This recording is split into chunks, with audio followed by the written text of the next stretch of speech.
Hey everybody, what is going on? I hope you guys are all doing well, and welcome to another tutorial video. In this video, I'm going to be explaining to you guys how you can edit a thank you page on your site on Shopify, so let's get right into it. Now, the first thing we're going to want to do is go into Online Store, and we're going to go to Pages first. Here, as you can see, I already have a thank you page set up. However, I will just hide it in any way I can. Looks like I cannot, so let's just go ahead and add another page. I'll add thank you to, for example, and content is thank you for shopping at our store.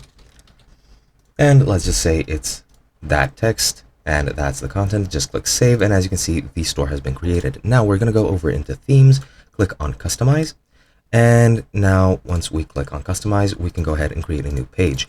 Now if I go into pages, as you can see, I already have thank you to set up. So if I go to that, it looks something like this. I'm not sure why it looks like that, so I'm just going to go ahead and create another template.